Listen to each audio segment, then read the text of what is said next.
true Labour Party first meeting for 2016. And after we had our prayer, we have to go into what we do normally. We do the disclaimer. Warning, the true Labour Party is not aligned or associated with the corruption that is the Antigua and Barbuda Labour Party. We are a separate, legally registered, politically Labour movement in Antigua and Barbuda.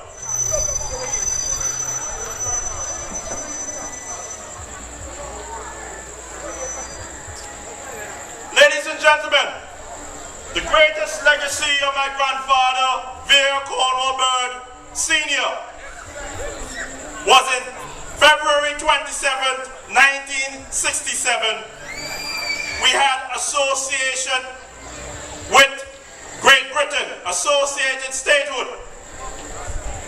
And what that meant was that in 1967, Papa Bird purchased all the estates for £6 million sterling from Moody Stewart and the Sugar Syndicate. We are the richest of all Caribbean people.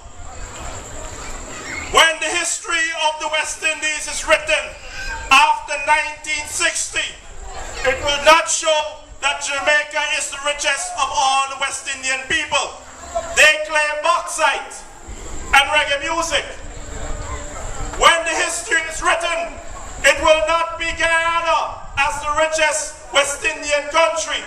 They claim gold, but in order to get to their goal, they have to go through all the mosquitoes that give you malaria.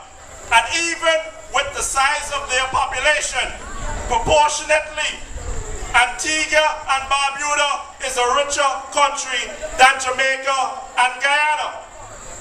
When you talk about the history of who are the richest people in the West Indies after 1960, it will not be the Trinidadians. The Trinidadians and Tobagans claim that they have oil. But right now, a barrel of oil and a barrel of water, which one is worth more? A barrel of water. Oil has very little value today. And because of the up and down of oil, that is not something that has wealth that is stable. The Antiguans and Barbudans are the richest West Indians of all of them, all the big islands. What we have is we are standing on it today. We purchased our land. Do you understand what I'm telling you?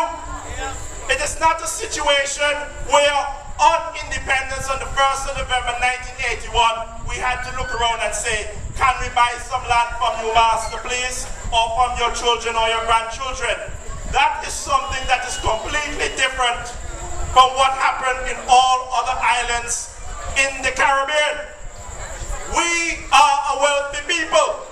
But what Papa Bird purchased, £6 million sterling in 1967, those lands of Antigua and Barbuda are worth hundreds of millions, if not billions of dollars, pounds sterling. And that is what your government does not want you to know, that you are the richest of all of them. What they don't want you to know also is what they have done to that land. It is a crying shame in Antigua and Barbuda. What has happened to our land? If you look around this country, we are supposed to be on the level of Singapore. We are supposed to be on the level of a developed country. We are supposed to be looking like Monaco. But if you look around Antigua and Barbuda today, it's like any other Caribbean island. Where has all the wealth gone? Yes. Where is the wealth that Papa Bird purchased on our behalf and our ancestors, our mothers and fathers and grandparents pay their taxes to pay back that money? That is what you need to ask corrupt labor. Where has the money gone? Because as the years go by, and it is over 40, 45, 50 years since those lands were purchased, you can look around Antigua and Barbuda today and you do not see that mass of wealth that you inherited for purchasing that land. When you hear about people in the Middle East, the Saudi Arabians, they used to be camel herders and sheep herders in the desert until you know what they found beneath their feet? They discovered oil, and the world wanted their oil. They are one of the wealthiest peoples in the world. They have a commodity, oil. We have a commodity, our lands. But unfortunately for us, our governments, corrupt labor or UPP, have not been able to use those lands to enrich our lives. We are the richest people in the Caribbean. But come and tell you otherwise. Ladies and gentlemen, there is talk about preserving the legacy of Papa Bird, and corrupt labor is supposed to be preserving his legacy. But tell me about the legacy of all those lands that we inherited. You're hearing Chinaman own the land. You're hearing migoman own the land. You're hearing every other ethnicity and every other race is owning the valuable lands of Antigua and Barbuda, except for the black people who purchased that on associated statehood. When are we going to get what is ours?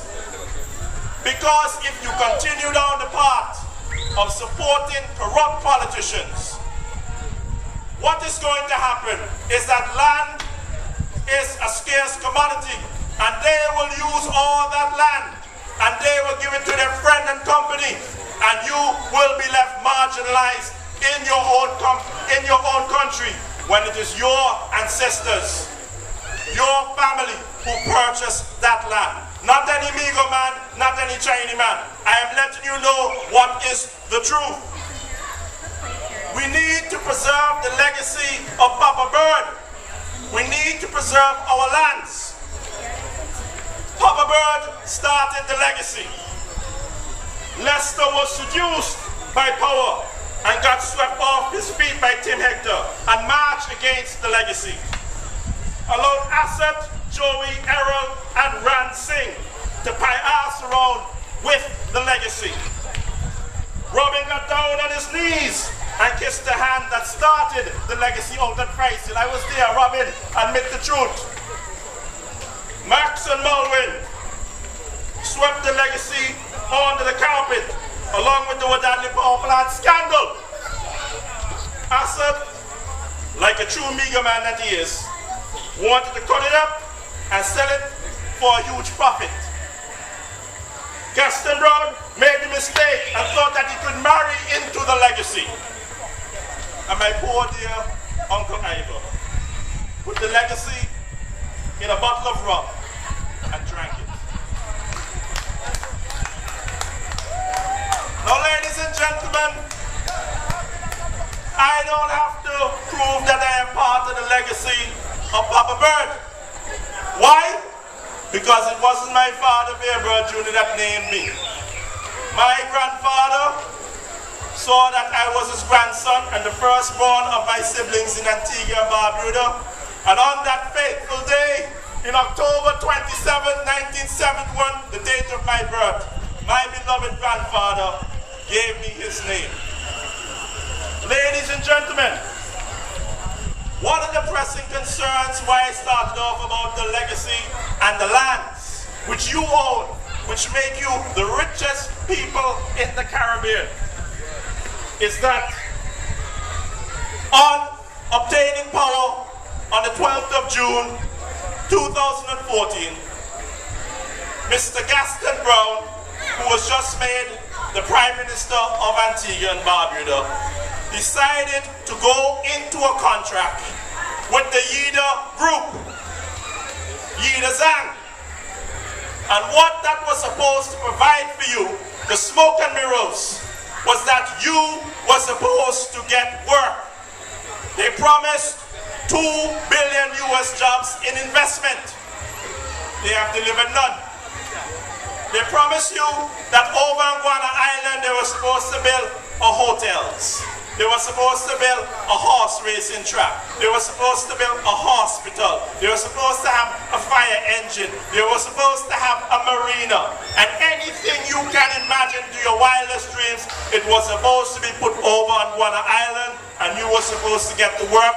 And right now, you were supposed to be feeding your families and living a happy and content life. Almost 2 years later from when Mr. Browne got into office, and that is why we held a meeting today, because it is 1 year almost. Tomorrow will make 1 year from the groundbreaking ceremony on Guana Island. The Prime Minister, the rest of his cabinet, Yida Zhang, and all the ambassadors, Hesse, and the other one they call Bustani, who brought in this project. They were there promising you that you would be getting work.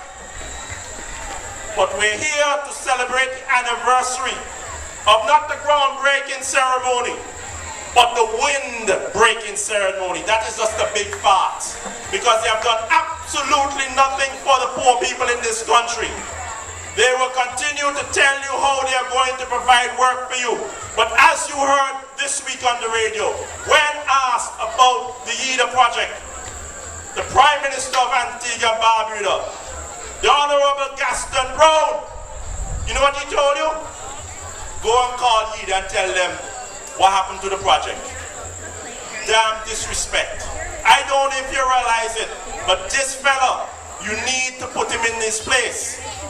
Because it is a year after $2 billion was supposed to be pumped into this economy, $200 million every year for the next 10 years.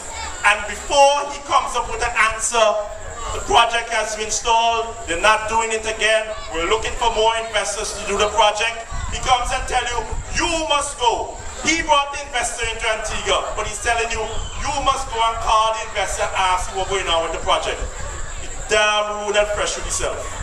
Let me tell you what has happened to that project. Mr. Browne entered into that agreement within hours of attaining the prime ministership. What happened with that promise is that Mr. Browne does not have a performance clause in the contract.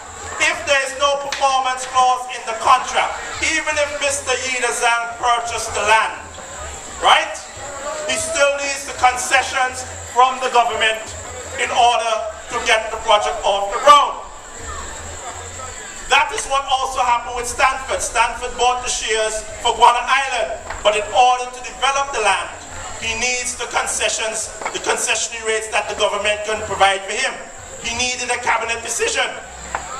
But let me remind you, nearly 20 years ago, they had a project that was supposed to start over there, Asian Village. And you know what happened to that contract? Dato Tang had a cabinet decision without any performance clause. They did not tie him down that he had to perform the foundation within 6 months. He had to build the outer structure of the building within another 6 months to a year. Absolutely nothing. And 20 years later, you know what has happened? This clown that we're calling the Prime Minister of Antigua and Barbuda, within hours of attaining office, like a damn fool, went and did the same bit of nonsense 20 years ago. He signed a contract that he did not properly read, and it did not have any performance in it.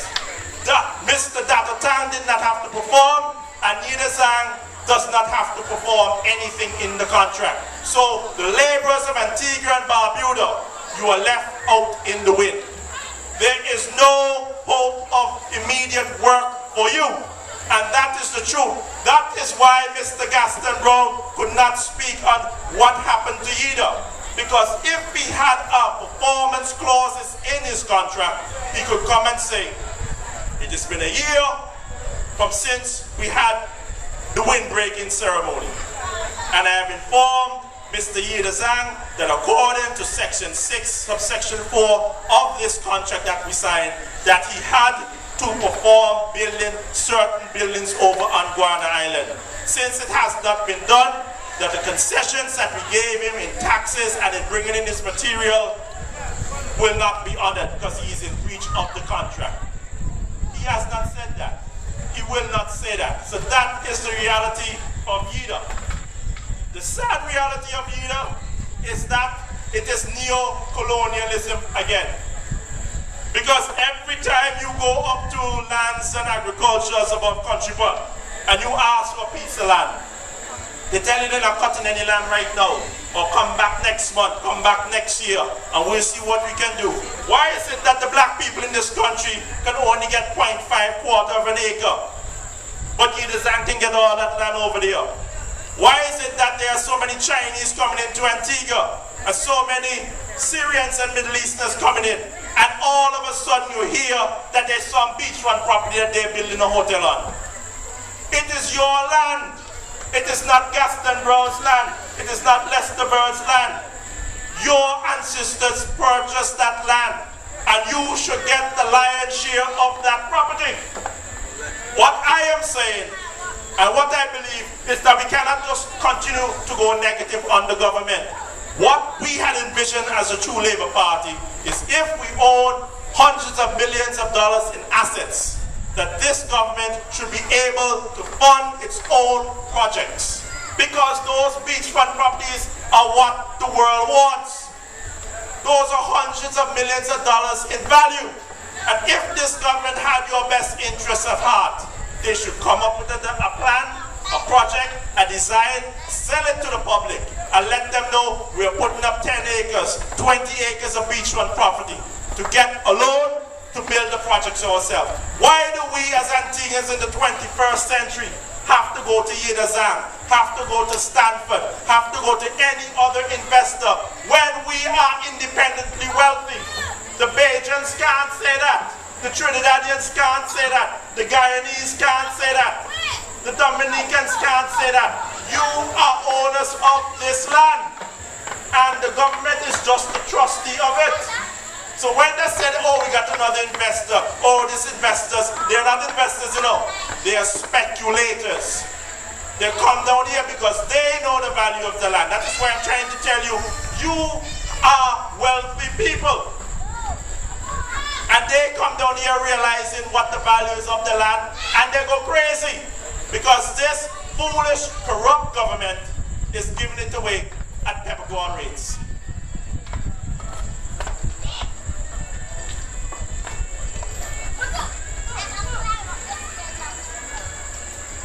It is a sad situation because I fear that we are going through neo-colonialism, and the lands that my beloved grandfather purchased on behalf of the Antiguan and Barbuda people, it is not staying in the people, the poor black people's hands.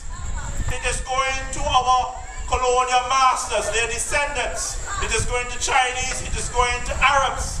And what are they doing for you? We are going to be marginalizing our own country. We are going to be like crabs in a barrel in the middle that they don't want. They want all the land, the beachfront properties, and they will gradually encroaching upon us. Even the Middle Easterners, they know the situation when people go through a land grab. Because the Palestinians, they experience what they call al-Nakba, the great calamity, when the Israelis took over their lands. And up to now, they have not been able to receive to get those lands back. Is that what you want for yourself? And even worse, your children, your descendants? I don't want it for my little Vere. Little Vere can't live in a country where his great-grandfather purchased those lands for us. And the next minute we're going to have to say, oh, master, could I please get access to go to the beach? Because I am telling you, in a generation or two, the situation will be that we'll all have swimming pools in our backyard. You know why? Because we can't get to the beach, or we're going to have to pay some Middle Easterner to get to our beach, or some Chinese man. That is the reality that you face if you go down this foolish path that corrupt Labour Party is following.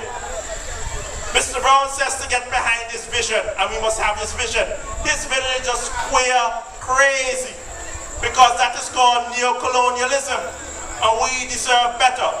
Antiguan and Barbarians own their own land. Why you tell me I own the land, but I'm giving it to somebody else to build a hotel to give me a job? I expect my government to realize the failures that they've gone through with Dato Tang, with Stanford in the past, and to say, we're not going to talk about this big investor anymore. What we're going to do is we're going to value 10, 20, 30 acres of this beachfront property and go and get a loan from a reputable banking institution. Let us know the rates of repayments. Let us know the interest.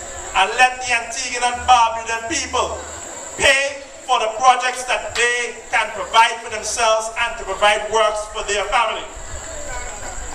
Ladies and gentlemen, up at Crabs Peninsula, there's still this hulk of garbage called the Wadadli Power Plant, which the Chinese and a corrupt government in Antigua and Barbuda sold to us. The scandal was revealed in 2011, late in 2011. What has happened since then? What is supposedly a new power plant still does not work efficiently because our current goes off every week, and this is a new power plant. If you heard what the Prime Minister did last week, it is a sheer abomination in the eyes of all Antiguans, in my opinion. Because he said in opposition that he did not know if the generation was new or old. Upon attaining office, that they would have an investigation to determine whether the power plant was old or new. You are paying back the Chinese for that power plant. Because at the end of the day, if there is an investigation taking place here about the Wadadli Power Plant, then how are you going to give the Chinese 5 acres of our land, our valuable land up at Price Hill, for $2 million worth of land? $2 million worth of land. You are conducting an investigation against Chinese Import-Export Bank. The Chinese bank is a state bank, and that is the one that the government of Antigua and Barbuda, the UPP administration, sourced the funds from. The generators look old. Ruben, pull up the picture with the old generators. The generators look old to me, but I am no engineer. But I expect this government to tell me now, 2 years into their administration, what is the status of those engines, because we are paying them back for this engine. We are going to start paying them at the end of this year. The contract was for 5 years moratorium. We did not start to pay for 5 years. The plan was commissioned and came into effect sometime in September, October of 2011, and the 5 years run out 2016 September. So whatever hardships you have right now, it will be compounded because we're going to have to pay back for that rusty piece of Chinese junk. But 2 million worth of your land has been given as a gift to the Chinese to build an embassy. I don't understand the common sense in this maneuver. If you want to brown nose the Chinese because they did you a favor, go right ahead. He has land, the Prime Minister has purchased lots of valuable land. Go and give them some of your land, especially the land that you have out at Nelson's Dockyard, out of the national parks. Go and give them that land. You have no right to give away our property when there are investigations taking place against the Chinese. Ladies and gentlemen, as I am sure that you all know, we have a water crisis in Antigua and Barbuda. This water crisis basically is that the government does not have any plan in order to have water running regularly into your houses. It is a great shame because the constituency which I am the caretaker over, St. John's Rural South, in no utters the electricity, the water does not run for days, for weeks. What is the solution to this problem? I fear that this government does not have an adequate solution. It seems to me that they talked about it in opposition, they pointed fingers at the UPP when they were in opposition. Right now, it seems like if they're saying that eventually they're going to deal with the issue. But when it is 2 years since they attained office. And water is an essential for life. It's not a matter that you can say, oh, they don't need water. You don't only need water to drink and to sustain your life, but you need it to clean your house. You need it to wash your clothes. Because at the end of the day, even if you have enough water to drink, you may have a dirty house because you don't have enough water to clean your house. And that could lead to health problems. You may get scurvies, you may get lice. Bugs may start to go up in your house because you cannot keep your house clean. This is a crisis that was man-made, and it needs to be addressed. I personally expected by now that the government would see the needs in some of these areas that have been lacking in water for weeks on end and still paying their water bills. That they would have had trucks going around on a schedule into these areas of high population density to administer water, even if they couldn't get it out through the taps, because it is an essential of life, and there are health risks if you do not have enough water to bathe your skin and to keep your house clean.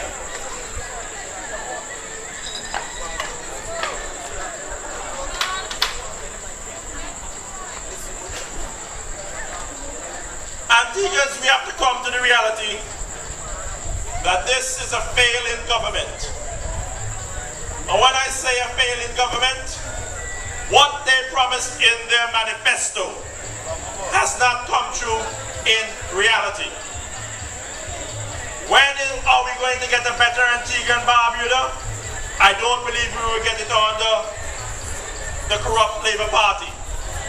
It is a situation which I believe that the electorate, many of them were fooled, many of them were naive on the 12th of June 2014. Because what I heard from many of the electors in St. John's Rural South was that they had a weapon, they had a voting card, and they could use their weapon. Unfortunately, on the 12th of June, many of the electors seem to have gone out and shot themselves in the foot. Because what was a bad situation on the United Progressive Party has not in any way, shape or form gotten better for the common man in Antigua and Barbuda. That is the reality. Some of us may want to hold out hope that the Labour Party, or corrupt Labour as we call it, will hold it together. Some of us pray tonight that some way, somehow, the leadership of this organization will know what they are doing and actually start to serve the people.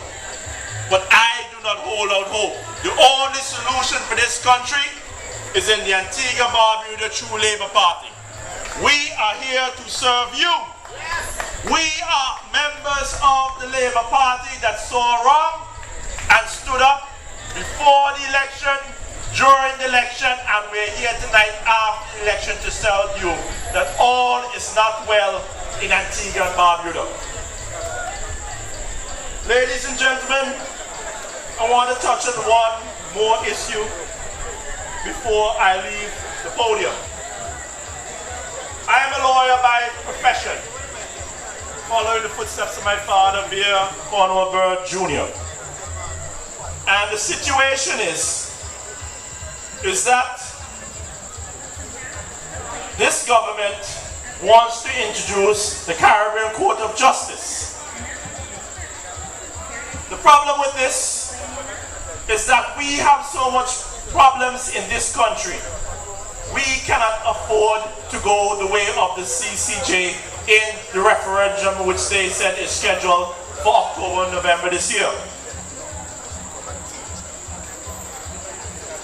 The reason why I say this is that if you've had a matter in the Magistrate Court or the High Court of Justice in Antigua and Barbuda, or if, God forbid, you have a family member, a loved one, or know of a neighbor, or somebody we all know in our society who was gone to 1735 on Coronation Road.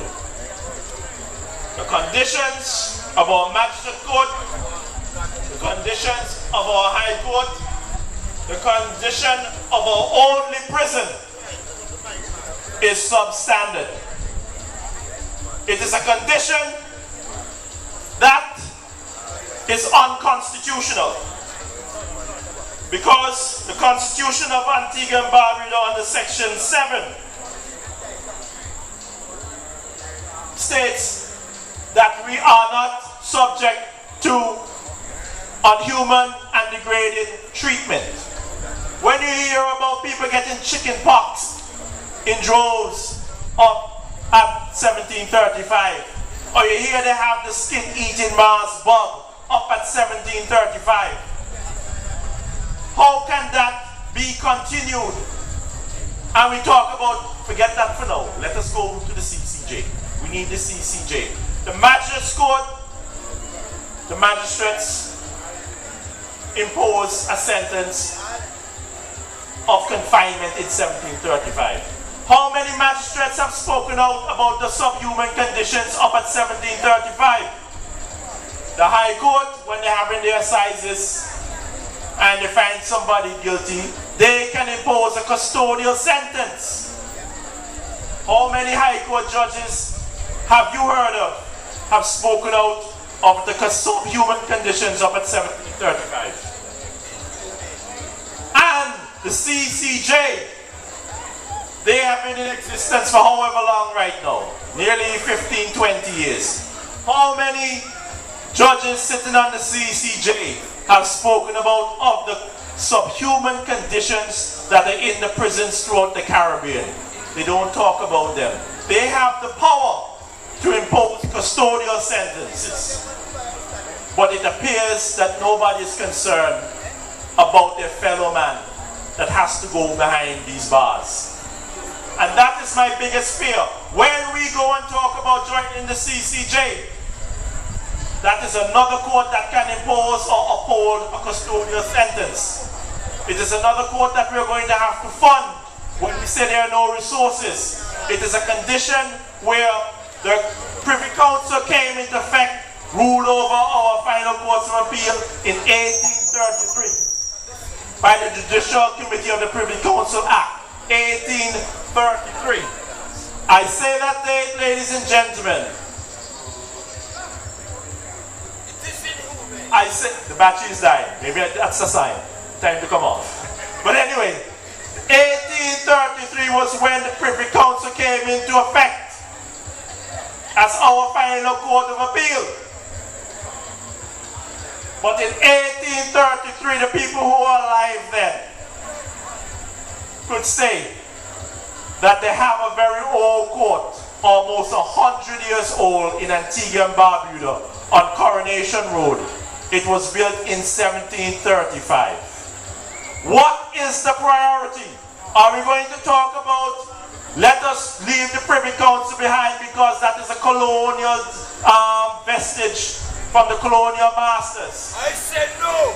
I say let us deal with the Magistrates Court, let us deal with the High Court, let us deal with the Industrial Tribunal, and let us most of all put a priority on 1735. It needs to be decommissioned and we need a new prison. That is the situation here in Antigua and Barbuda. Ladies and gentlemen, we have several other speakers coming up tonight. So this is where I am going to leave it for now. But in the coming months, we will be back. And I believe our next meeting is going to be focused on the CCJ, because that is not a necessity in Antigua and Barbuda right now. I cannot afford to go to Privy Council or the CCJ.